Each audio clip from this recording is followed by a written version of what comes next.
Welcome back friends to DSSB channel that is even English 360 degree. आज मैं साहिवा Wick आपका स्वागत करती हूँ अपने चैनल पर। तो चलते हैं आज अपने एक American author that is William Faulkner की तरफ। Question 1, William Faulkner was born in which year? William Faulkner किस ईयर में बॉर्न हुए थे? सबसे पहले तो William Faulkner was born on 25 सितंबर। 25 सितंबर को बॉर्न हुए थे ये इन 1897 में। 1897 में बॉर्न हुए थे। एंड कहाँ पे बॉर्न हुए थे? In US. मिसिसिपी जगह का नाम था और जगह कहाँ थी? यूएस, यूनाइटेड स्टेट्स में, that is America. So he was an American author. और question 2, which of the following books has not been written by William Faulkner? इनमें से कौन सी बुक है जो विलियम फकनर ने बुक नहीं लिखी है? तो सबसे पहले the sound and the fury. Sound and the fury हमें किसकी याद दिलाता है? ये विलियम फकनर का ही वर्क है, बट ये जो टाइटल है the sound and the fury, ये टाइटल विलियम फकनर ने लिया है मैकबेथ में से। मैकबेथ की एक लाइन है, the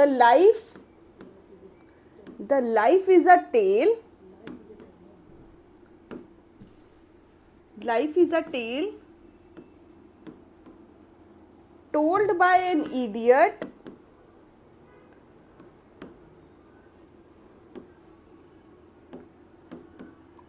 Life is a tale told by an idiot, full of sound and fury. Full of sound and fury. So, Macbeth की इस लाइन में साउंड एंड फ्यूरी जो ये वर्ड आया है, यहीं से विलियम फकनर ने टाइटल लिया अपनी नॉवल का title, that is sound and fury. And next is Absalom. Absalom, this is also the work of William Faulkner. And और इस वर्क को क्या कहा जाता है? Boys ambition. इसका एक और नाम है बॉयज एम्बिशन। अगर आए कि बॉयज एम्बिशन किस वर्क को कहा जाता है तो हम बताएंगे एप्सिलम। एप्सिलम को क्या कहा जाता है? Boys ambition. The sun also rises, that is, इसका क्या सब टाइटल है? फीस्टा। इसका सब टाइटल है फीस्टा। और ये किसका वर्क है? Ernest. This is the work of Ernest Hemingway. ये अर्नेस्ट हेमिंगवे का वर्क है। और इसी वर्क को एक और भी नाम से बुलाया जाता है। क्वेश्चन ये भी आ सकता है, which is the lost generation. Lost generation work कौन सा है? तो इसको एक और टाइटल दिया जाता है, the Bible of lost generation. Bible of lost generation. Last work है Knight's gambit, which is a collection of 6 stories. ये कलेक्शन है 6 स्टोरीज की जो कि विलियम फकनर ने लिखी है collection. And in this collection it is given by, किसने लिखी है ये कलेक्शन? मतलब किसके बारे में है? कौन है इसका major character? Gavin Steven. So it is a collection of 6 stories. Collection of 6 stories.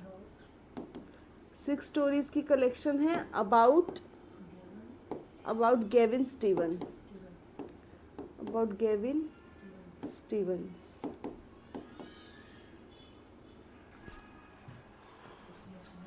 So answer is C, because it is the work of Ernest Hemingway. Question 3, when was William Faulkner's Soldier's Pay was being published? William Faulkner का एक important work है Soldier's Pay, और ये William Faulkner की first novel है। It is the first novel of William Faulkner and it is being published in A, 1926. And in soldiers pay, basically what happens, the soldiers are coming back to their home from the civil war.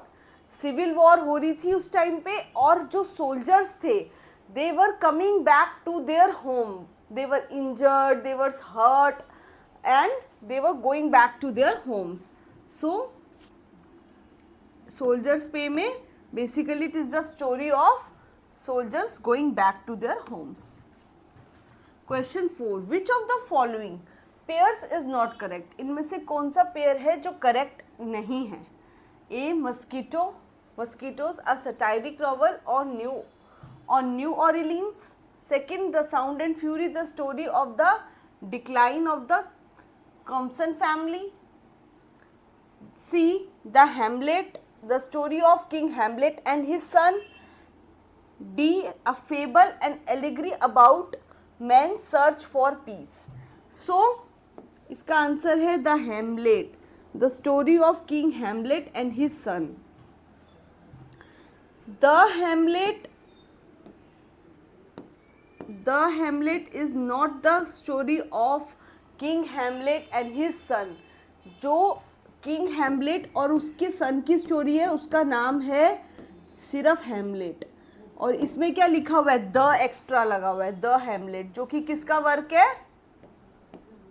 This is the work of William Faulkner. ये William Faulkner का work है and this is a novel, William Faulkner की novel है ये. और Hamlet, ये वाला Hamlet क्या है, इट इज द ड्रामा, ये ड्रामा है, drama by William Shakespeare.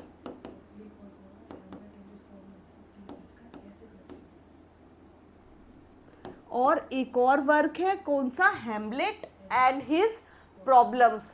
Hamlet and his problems जो वर्क है टी.एस. इलियट का. सो एक और वर्क है, कौन सा वर्क है, Hamlet and it's problems, Hamlet and his problems.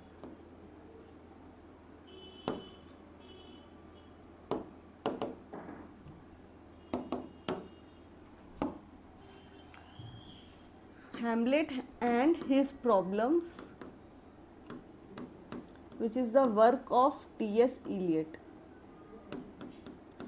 T.S. Eliot का वर्क है ये, and it is the essay collection. ये essay की collection है,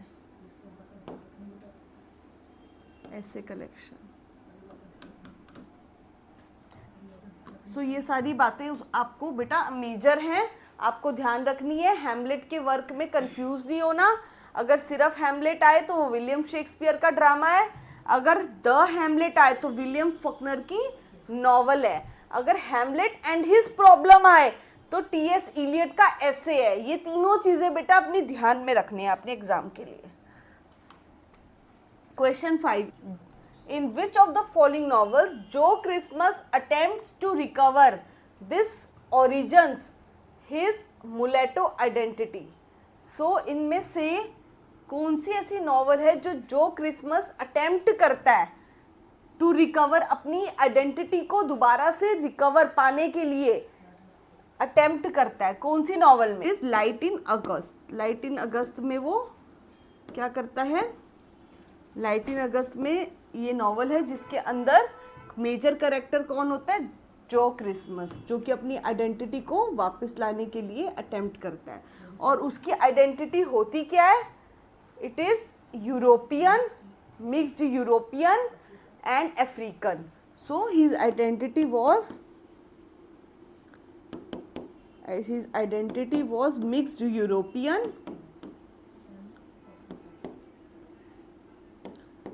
European, and African.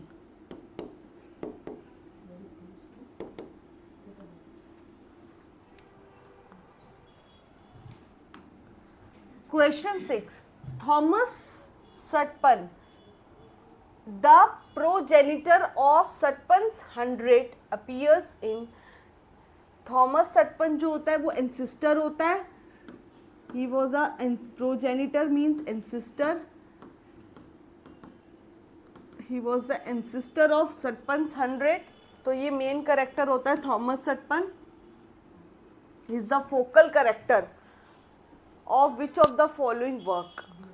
It is D, it is option B, that is Absalom. Absalom, Absalom work में ये character होता है जिसका नाम होता है Thomas Sutpen. 7. Who adopted Joe Christmas in William Faulkner's novel light in August. William Faulkner का एक नॉवल था लाइट इन अगस्त जिसमें एक मेजर करेक्टर था जो क्रिसमस. इसको अडॉप्ट किया जाता है. तो इसको अडॉप्ट गोद लिया किसने था? इनको गोद लिया था D Mrs and Mr McEachern. So Mrs and Mr McEachern ने इनको गोद लिया था. Question 8. Which novelist created a fictional Mississippi County, Yoknapatwa County in his novels? So किस नॉवलिस्ट ने क्रिएट करा था एक फिक्शनल टाउन जिसका नाम था Mississippi county? It was William Faulkner. Question 9. Which of the following is an exact extract from William Faulkner's novel Price Citation? So कौन सा एग्जैक्ट एक्सट्रैक्ट है, किस मतलब एग्जैक्ट बात की गई है विलियम फकनर के नॉवल प्राइस के बारे में. सो विलियम फकनर के बारे में इनमें से कौन सी बात बिल्कुल ऑथेंटिक और एग्जैक्ट है? So it is D option, that is he is powerful and unique, his powerful and unique contribution to the modern American novels. उनका बहुत यूनिक कॉन्ट्रीब्यूशन था मॉडर्न अमेरिकन नॉवेल्स के लिए. सो इन्हें नोबेल प्राइज भी मिला है. कब मिला है इनको Nobel prize? Nobel prize he got in 19 for, किसके लिए मिला है? For literature.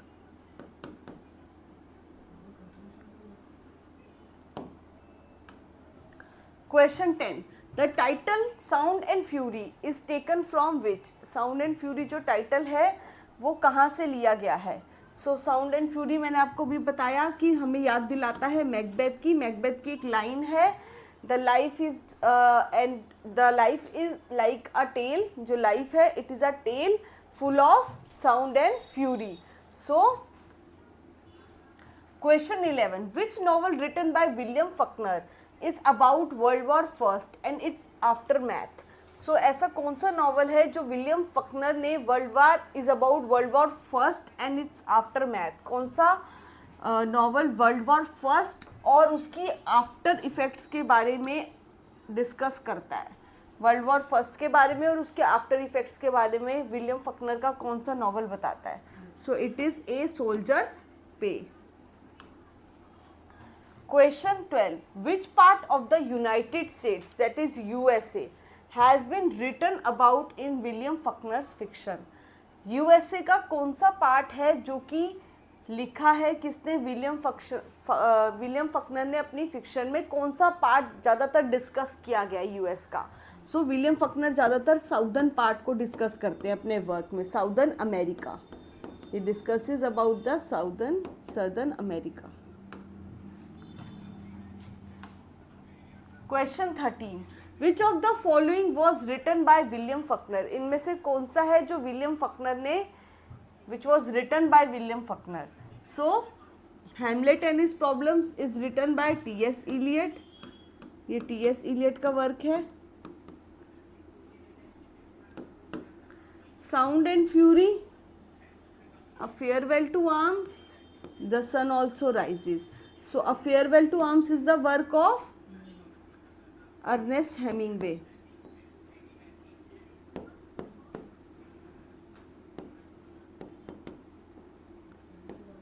And the sun also rises, Ernest Hemingway.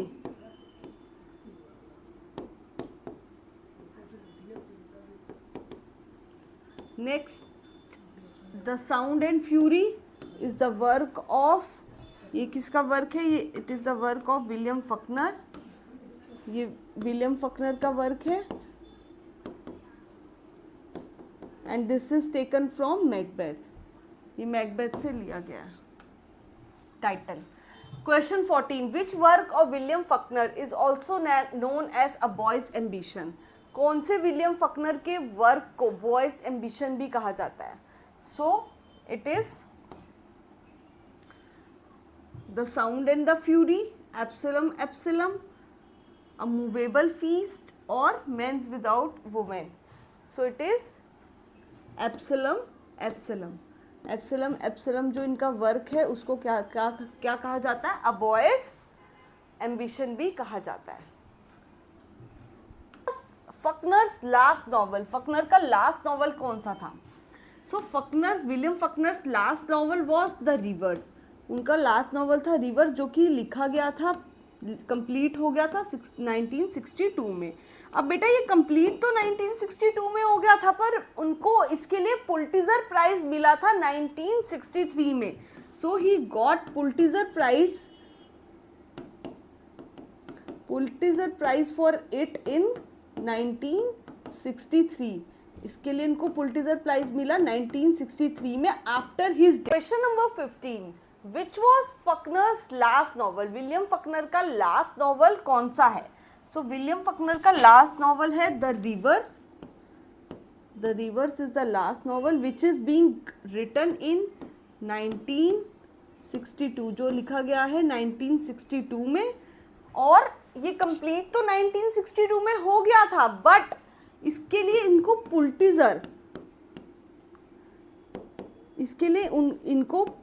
Pulitzer prize मिला था. कब मिला था? 1963 में, आफ्टर हिज डेथ, यानी कि पोस्ट ह्यूमसली. इनको ये प्राइज मिला था post ह्यूमसली, after his death.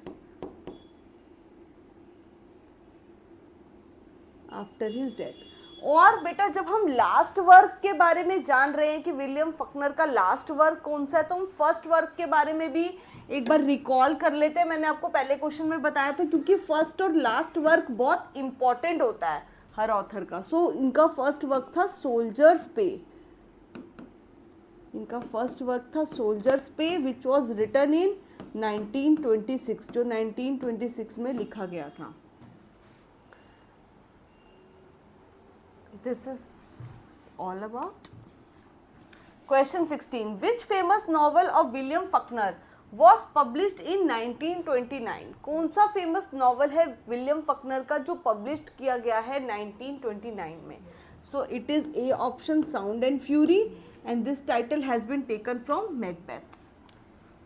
Question 17. Who is the author of Unvanquished? एक वर्क है Unvanquished.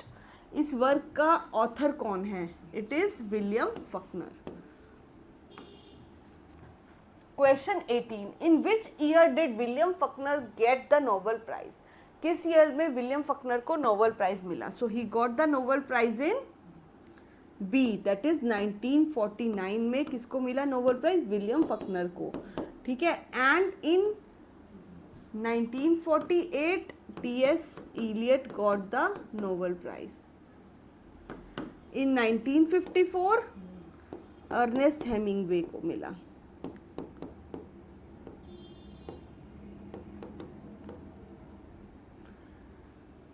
And in 1930 Rabindranath Tagore को मिला था. रविंद्रनाथ टैगोर को. Next question. The negro servant of Compson household in the sound and the fury. एक निग्रो सर्वेंट था किसमें? Compson household में. और this is the work sound and fury. Work कौन सा था? Sound and fury. तो इसमें वो पूछ रहे हैं जो निग्रो सर्वेंट था साउंड एंड फ्यूरी में, वो कौन था? It is Dilsey. Question 20. William Faulkner was. William Faulkner कौन थे? William Faulkner was an alcoholic person. वो बहुत ज़्यादा एल्कोहलिक पर्सन थे. Question 21. What is the name of the place where Compson family live in the sound and fury? जो sound and fury में जिस family पे फोकस है, फोकल फैमिली कौन है? कॉम्सन फैमिली. इसी की बात होती है पूरे में साउंड एंड फ्यूरी में. तो कॉम्सन फैमिली जो है वो पूछ रहा है कि what is the name of the place, जहाँ रहती है उस प्लेस का नाम क्या है? It is Jefferson Place. Question 22. How many times did William Faulkner got the Pulitzer Prize? Pulitzer Prize इनको कितनी बार मिला है?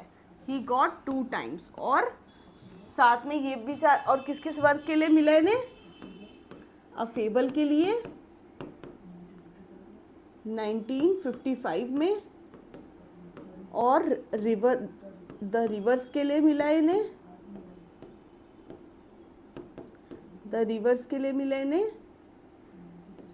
1963 में. Question 23. William Faulkner's works deals with the history and legends of. William Faulkner के ज़्यादातर वर्क लिखे गए हैं किसमें? अमेरिका साउथ में. Question 24. When did William Faulkner die? William Faulkner की मृत्यु कब हुई थी? So William Faulkner died in 1962. और 61 में किसकी डेथ हुई थी? अर्नेस्ट हेमिंग्वे की.